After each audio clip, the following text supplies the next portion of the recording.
Hey, what's up guys, it's KZ Fox here. Today I have a new video for you guys with the new Tulen skin. As you can see on the screen over here, even though it's a recolor skin of the previous Cosmos skin, but it has an animated frame during the loading screen, so I think it's worth it, especially when I'm the Tulen main, when I have the most amount of games on Tulen. I think it's worth the price for me to buy it. And on top of that, because I was a World of Warcraft player, which is why I think orange color is more advanced, or it's more high end than like purple color. I prefer orange color better. So which is why I really like the skin recolor. I like it better in orange. So this time today I'm going to share a new build with you guys on Tulen. As you can see in the starting of the video, I'm not going for Arbor Magi this time. I'm going for Bear's Agony for my first item after the fixed tier. So I think this build has more it has more physical resistance. It means that it's very good against like a physical assassin jungler. If they have a physical assassin jungler on the enemy team, you can endure more damage than if you were going to build Arbor Magi.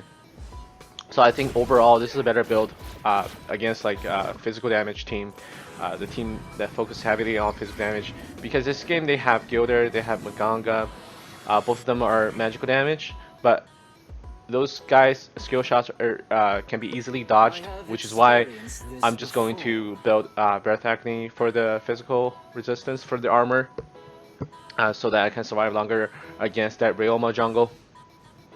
So that was a pretty good start. We got a kill onto Maganga earlier. I just love the animation from this skin, and we got a kill on Maganga once again. Over here, I'm just going to clear the mid wave because they don't have a mid laner anymore. This should be a free wave for me. After I clear wave, I can do something else. I don't want to get stunned by Ryoma. He can still do a lot of damage after in the early game because he's level 4 at this point. And I'm not even level 4 yet. I don't have any armor item on me, which is why you want to avoid the damage from Ryoma as much as possible. And because we have such a good early lead onto their mid laner, we're just going to extend our advantage into their jungle. And over here you can see we're being outnumbered on the top side of the map, but even though that was the case, we were able to deal AoE damage on every single one of them, and we were able to refresh our ult over here. So Maganga wasn't really doing much damage to me because he's just a lane bully. He can't really do much. He doesn't have as much burst damage as Tulen, which is why after our team landed all those beautiful skill shots, we're just going to kill them easily. Kill them after over there in their jungle. Over here, I try to chase the Gilder a little bit, but he was just too tanky for me to kill. Because I saw Omar coming over to me, that's why I just really couldn't get the last auto attack off on Gilder, but that was fine. And you guys noticed there, I used my second skill to jump over the wall so that they couldn't chase me, because Maganga has used the flicker early on, if you guys remember, during the first chase. So he didn't really flicker over the wall over there and chase me. So now at this point I have double buff, and like usual, like in my previous videos I told you guys about, if you have early lead on kills and gold, this is the time you start snowballing. So all you need to do right now from this point on is just to clear the mid wave and then try to rotate to side lane to gank.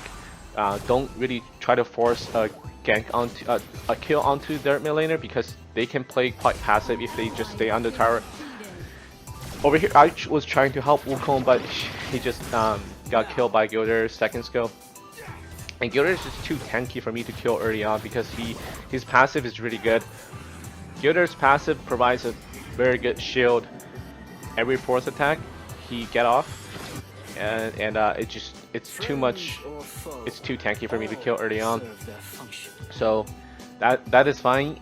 So from this point on, I think my decision was I should probably focus on bottom side, because top is really hard for me to kill. They have an ADC at the bottom side, so it is going to be easier to target. And because we have a ramp support and she's constantly staying at the bottom lane, which is why if I play around her, we have a higher chance of getting kills and getting towers afterwards.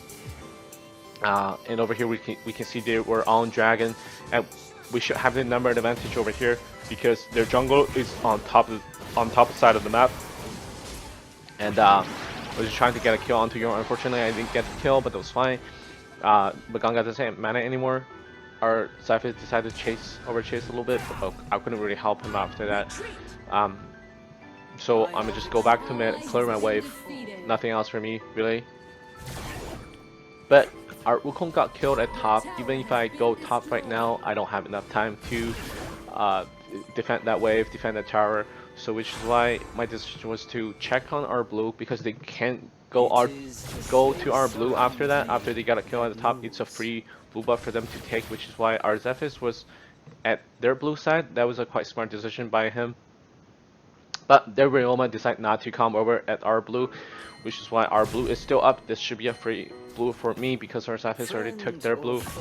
I really like invading. I really like our jungler invading their blue side, especially when I play solo rank, because that can leave me a blue buff, which is very good for me. And you know, notice there I can jump away from Gilder's ult. That is all because I have Gilded Greaves. You want the resistance on Tulen. Once you get CC'd, it's going to reduce the CC duration, crowd control duration on your hero, so you can actually escape from those crowd control skills. So, if I remember correctly, I've told you guys about building magic penetration boots before on Tulen. That's how you snowball harder. But in this case, because they have too much crowd control skill, Ryoma has a stun, Omar has stun from his passive. What else? And Yorn has a stun too. Gilder has a big 2 crowd control, which is why you have to build Gilder Grips in this situation. Originally, we just got outnumbered pretty hard. So I decided to flick our way first.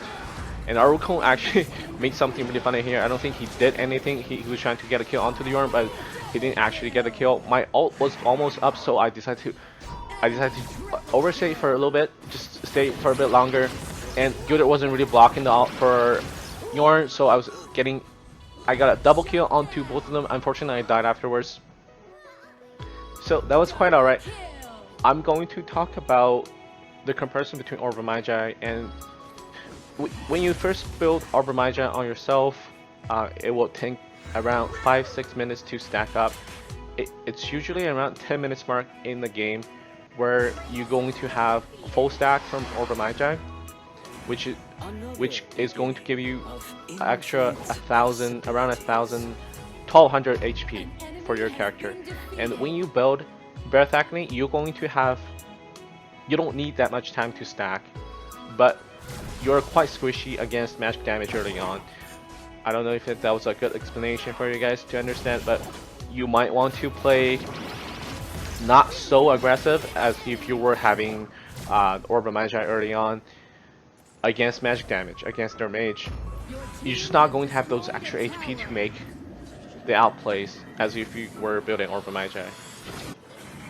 That was quite complicated, but an easier way to remember this is just if they have a magic damage jungler, you'll go for Orb of Magi, and if they have a physical damage assassin jungler, you go for Breath Acne.